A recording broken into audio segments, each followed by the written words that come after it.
Good morning, good evening, good afternoon.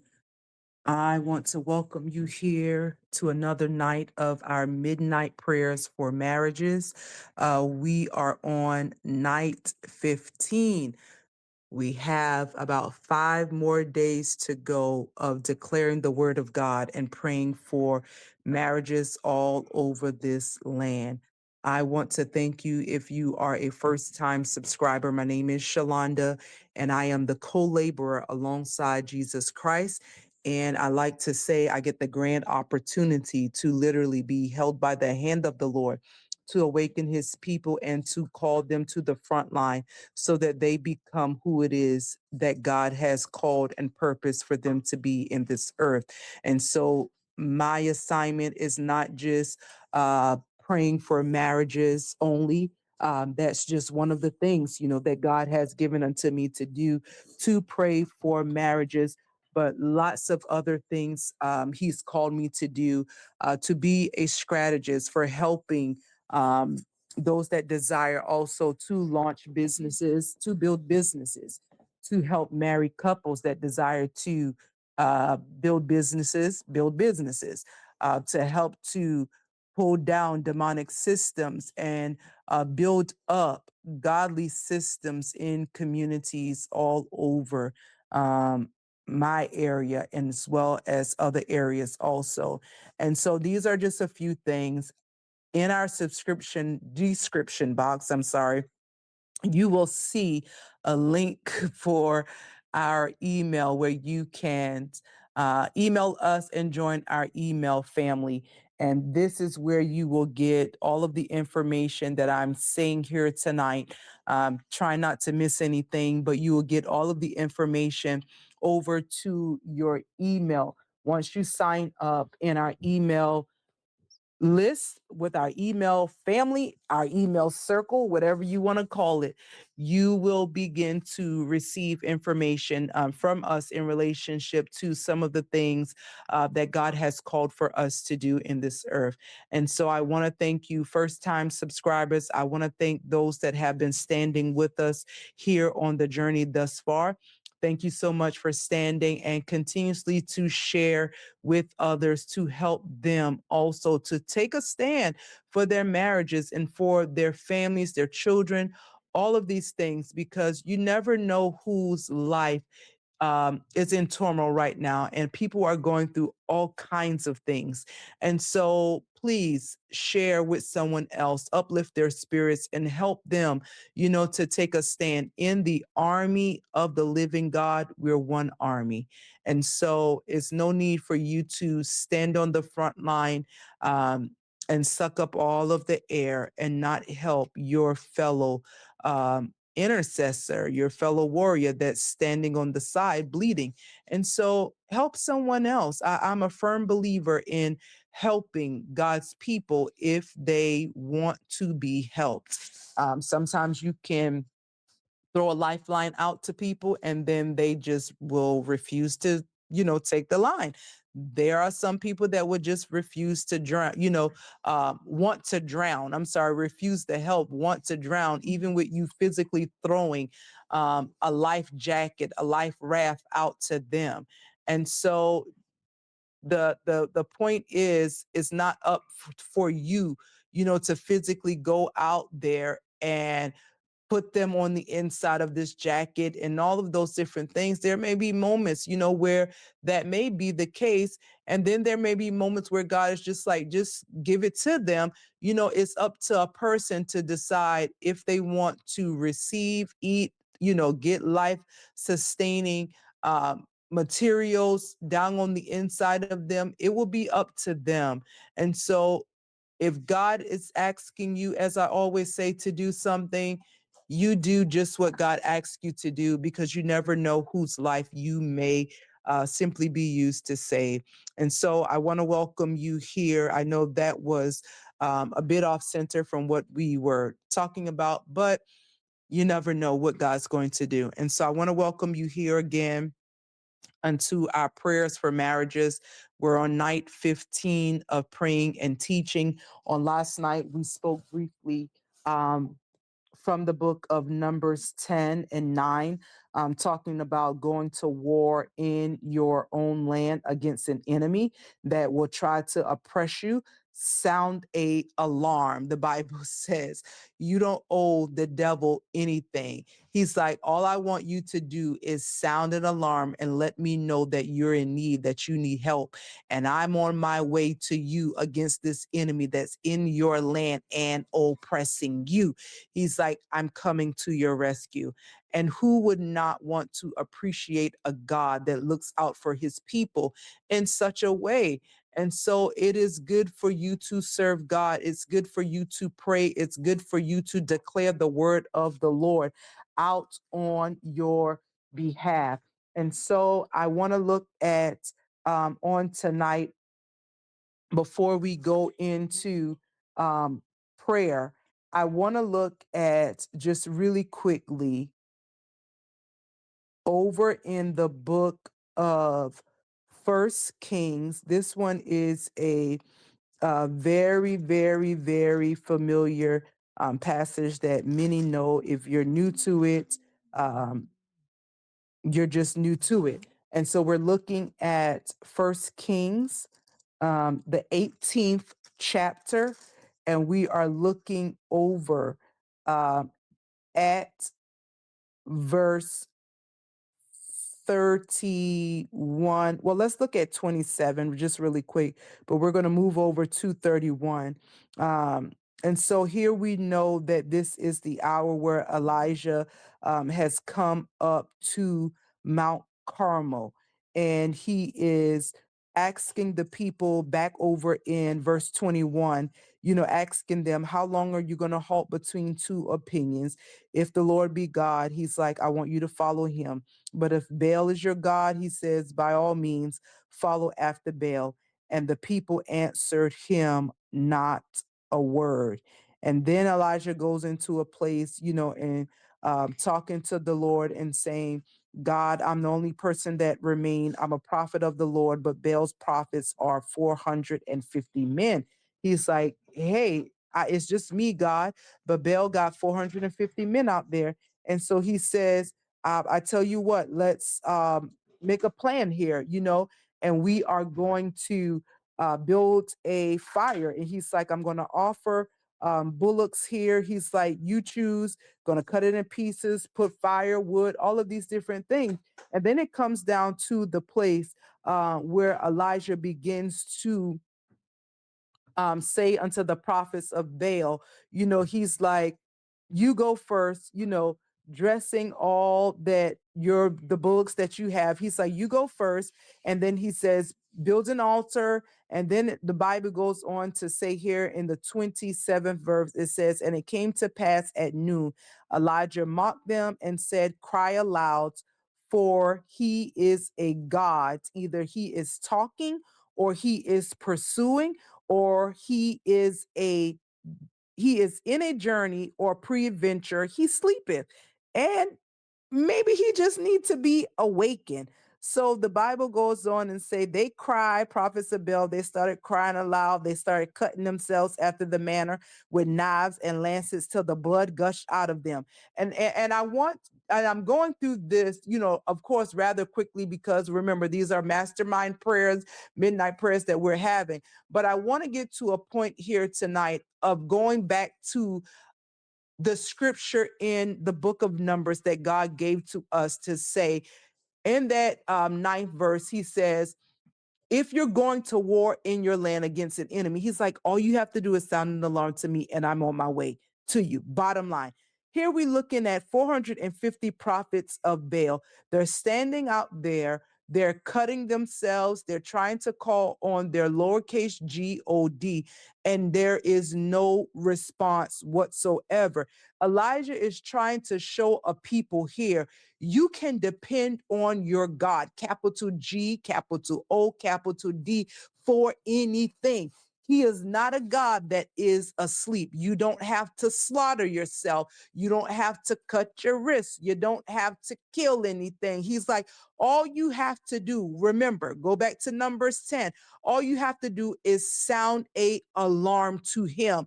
And he is on the way to your rescue concerning your marriage, because we're talking about prayers for marriages at midnight. And so I want you to use this account.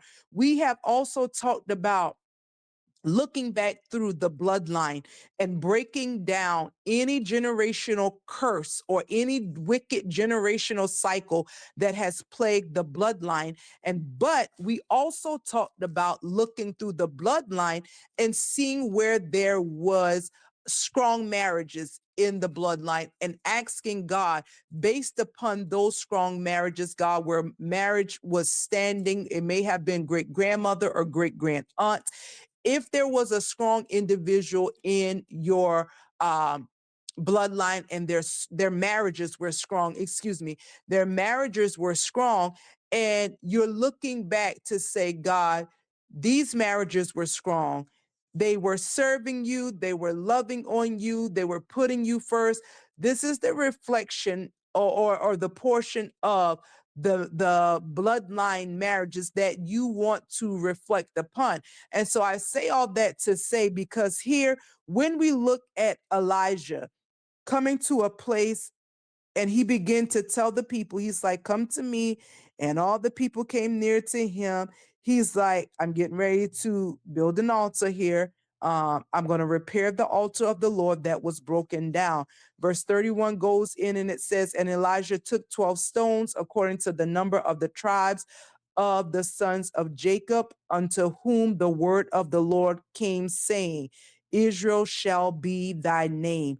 And with the stones, he built an altar in the name of the Lord, and he made a trench about the altar as great as would contain 2 measures of seed. He put wood under it. He cut the bullock in pieces. He laid him on the wood. He filled the 4 barrels with water, poured water on the burnt. Like, he's going through all of these motions. But the thing about it that I loved here is that when he went to repair the altar of the Lord that was broken down, he didn't just gather any old stones, but the Bible says here that he gathered 12 stones according unto the numbers of the tribes of the sons of Jacob. Jacob, what did he go on to say? Unto whom the word of the Lord came, saying, Israel's going to be your name. So he went back and he's like, I'm going to go and get the 12 stones that I know that worked back then for Jacob. Same Jacob wrestling with the Lord, got his name changed, angels moving up and down the ladder, like all of these different things. He knew back then it worked. And so what did he say? I'm going to get something that I know that worked, and I'm going to build a altar. Here, he's like, I'm going to take these stones, I'm going to build an altar in the name of the Lord, and I'm going to make a trench about the altar as great as would contain 2 measures of seed. And so Elijah built an altar with stones that he knew worked, that carried significance. And so the same thing when you are looking at your marriage, and God has already said to us last night, he's like, here's a scripture, here's evidence where I'm telling you that if there's a problem in your land, he's like, look, when you think of a perspective, like back in the days when people were in the streets and running around in the streets, and they have a friend and they're like, look, all you have to do is call me. One call, that's all. I'm on my way down to your house. If you got a problem, somebody got a problem with you, they on your property, they in your face, wherever they're at, the friend would say, just call me. I'm on the way. You may have had that one trusted person that's just like, all I got to do is pick up the call and pick up the phone and call them, and they are on the way to me. How great is your God? How great is your Father that you serve? And he's telling you the same thing, but he will come to you even in a greater measure. He's like, all you have to do, you great watchman that has been sitting on the wall, you've been praying at midnight, you've been coming here to this space and meeting Shalonda, hollering and just spitting all over the phone and all of these different things. He's like, you have been coming to this space for 15 days. He's like, don't you think that I cannot for 1 second hear you? Don't you think for 1 second that I'm not going to honor the request of your petition? And one thing about the enemy is he will wait He'll wait right up until the moment and try to have God's people in a state of confusion. Here, Elijah says, he's like, how long are you going to wait? How long are you going to halt between two opinions? If God going to be God, he's like, follow after him. But if Baal is your God, follow after him by all means. And so we don't need God on day 15 to try to come to us and say, how long are you going to halt between two opinions? You have already heard that I'm taking down, I'm building up. He's like, I've called you to be the one that's going to break the curses off the bloodline. You don't have to keep looking at yourself in the mirror, wondering, was I handpicked by God? God, I don't see any changes taking place. It's still looking a little foggy. God, don't have no clarity. All of these things. You don't have to question the fact. There's so much evidence, not only in this account of scripture, but from Genesis to Revelation, where the hand of the Lord has worked for so many people that felt that they were unqualified. Gideon, we talked about Gideon. God called him, you great and mighty warrior. He handpicked him while he was out sitting out minding his business. Didn't even have a clue. He's like, are you sure you want me, God? He's like, nothing in my bloodline resembles me. God said, yeah, you are the one that I want. And so don't think for 1 second. Do not allow the voice of the enemy to come to you.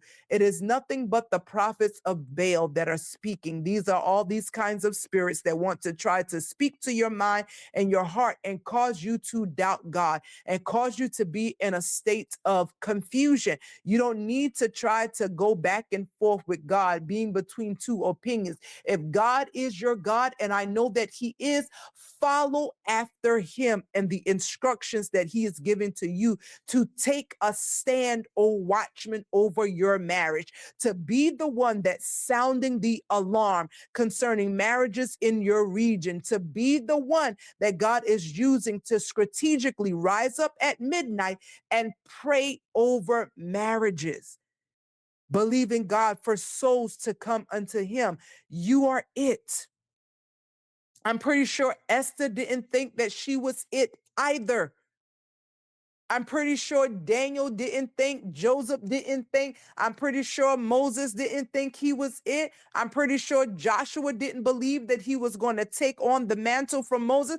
I'm pretty sure a lot of people, Mary didn't realize, she's like, I'm getting ready to give birth. And who or what, the father, where? I'm pretty sure God had a plan. He's like, you don't even really know who you are. You don't even know. It doesn't even have to be called for marriages. You could be called to start a business. You could be called to launch a ministry. You could be called to write books. You could be called to do so many things. God does not want you to be confused. If you know that it's been burning on the inside of you and he's been asking you to lead, he's been asking you to rise up and start that prayer group, he's been asking you to write that book, he's been asking you in some capacity, pray for men, gather the young men in your community, lead the men's group. If you know that God has been pulling on you, he's like, how long are you going to halt between two opinions? If I'm your God, follow after me. But if you trust the prophets of Baal, they're nothing but a bunch of liars and witchcraft workers and soothsayers. He's like, if you trust them, follow after them. He's like, I'm good. But I'm telling you today, this prophet Elijah's like, but I'm telling you today, like, enough is enough of playing games. Like, we're getting ready to go into physically 2026. 2025 may have not looked like the best times and all of these different things that you thought or expected. Here you are getting ready and celebrating Christmas with your family, all of that. Let this be the best gift that you give to yourself, that you no longer halt between two opinions, that you take a stance and you unwrap the gift of your obedience, of your calling that God has called you for.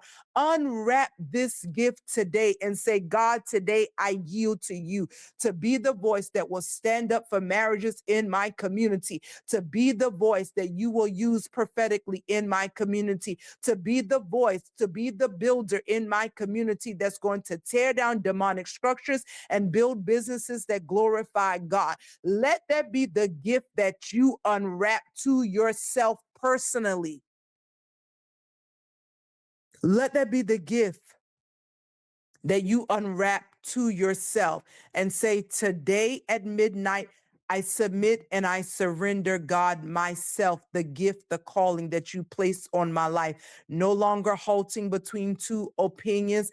I don't need to try to follow after the prophets of Baal. It's 450 of them and they all confused. You're the only wise God. I choose to follow after you. You've already said to me, I'm it. You've already said to me, sound an alarm if you need me. I'm on the way to you. You've already said to me, if your bloodline looks scattered with wickedness and it got to you and something got your attention and you got frustrated and mad about seeing all the brokenness going on in your bloodline and it got to you and you're like, you hate it, you are it. You're it that God wants to use to do something different. And so take this account of scripture and make a decision today as you're entering into Christmas Day and celebration. The gift that you want to give to yourself, the thing that you want to birth out here at midnight is the call of God on your life, where you truly surrender to be who it is in that marriage that God wants for you to be. Yeah. You don't have to look like anyone else's marriage. Your marriage does not have to reflect no one else's marriage. If your husband loves to wash the dishes, let him wash the dishes. If he loves to clean and cook and all of those different things, let him do what it is that he has a passion to do, and he's doing it well. Your marriage does not have to look like anyone else's marriage. Know who you have in your household. Know who it is that God has called and orchestrated for you to be in this earth. You don't have to look and reflect like anyone else. And so let this marking of this midnight prayer tonight be your greatest gift ever, that you unwrap the gift that God has on the inside of you and you begin to pull out the very call of who it is that God has called and purpose for you to be in this earth. And so, Father, we thank you on tonight for your grace and for your mercy. We come to you tonight first asking you for forgiveness of every area in our lives, God, where we limited ourselves, God, and where you asked us to go and we decided to step back, where you asked us to go and we halted between two opinions, if we were going to serve you or if we weren't going to serve you, Father. And so forgive us tonight, God, and set us back in a place with you, God, and place us back on the potter's wheel, God, and begin to reshape us and mold us into the image of just who it is that you have called and purpose for us to be in this earth, God. Father, we don't want to waste another minute or timing, Father, with you, but we surrender all into you, Father. And so for that, we tell you, thank you, God, that you are realigning and restructuring, God, our paths, Father, according unto your word, God, and according unto your will, Father. We declare and decree on tonight, God, that heaven is open up over us, God, and the blessings of you, you are pouring out. The wisdom of you, God, you are releasing unto us, Father, like never before, God. There's a fresh download, God, of strategies and ideas, God, that are coming unto your married couples, Father. You are releasing, God, divine, God, insight, God, intel concerning what they should be building, God, in this hour, God. We thank you that slates are being wiped clean, God, even now. And God, you've already gone before them and forgiven forgiving them, God, of anything that they've done or said, Father, that just wasn't pleasing unto you, God. And Father, we just want to tell you thank you that slates are literally, I see in the realm of the spirit, slates are literally being dusted off and wiped clean. And so God is giving married couples a fresh start to rebuild again and to do the thing that God has called for them to do in the earth. First, putting God back at the center of your marriage. First, coming back unto a place where you are in worship and adoration and studying the word of God together and praying together and fasting together and putting God back at the center of your marriage. And so allow God to revive the very thing that has seemingly died out in your home. Father, we thank you for fresh fire, God, starting in the midst of marriages, God, and you are reviving them yet again, God. Father, we thank you right now, God, that restoration has come unto the homes of your people, God, and you are restoring every broken down place. You are healing every wounded place, God. You are closing up old wounds, God, from past trauma and hurt, God, and you are delivering your people, God. And for that, Father, we tell you thank you. We ask that you would save souls, God. We ask that you would deliver. We ask that you would set free, Father, in the name of Jesus, God. You are more than able to do all things, God, and you won't fail, God. And so, Father, we thank you on tonight for your grace being sufficient. We thank you for the rebuilding up of altars, God, that will glorify your name, that would bring honor unto your name, Father. We declare on tonight, God, that altars, God, are being built, Father, that would reverence you. Father, we thank you that you are causing us, your people, to become living, moving, breathing altars in this earth, where we would surrender our all into you, and that you would perfect everything which concerns our lives, Father. We give you praise, we give you honor on tonight. Father, keep every family covered under your blood, God. Allow them to enjoy, God, this holiday, God, filled with joy and peace, God, like never before. Filled with the laughter of you within their homes, God. Let their families be at peace, God. We drive out every spirit of confusion, every spirit of frustration, God. We drive it out of their land now, God. And we sound an alarm, God, that you would send help, Father, unto the homes of your people, God, and you would uplift their spirits, God, and their countenance, God, in the name of Jesus. And God, whatever they could not afford, God, to bring into the home for their children or even amongst themselves, God, Father, don't let their minds even think on those things, God, that are minor, but let them see the joy, the peace of you, Father, in this Christmas day, God, and let the blessings of you rest upon their hearts, God, the wisdom of you rest upon their hearts, God, the joy of you, God, to rest upon them, Father. And God, we will tell you thank you.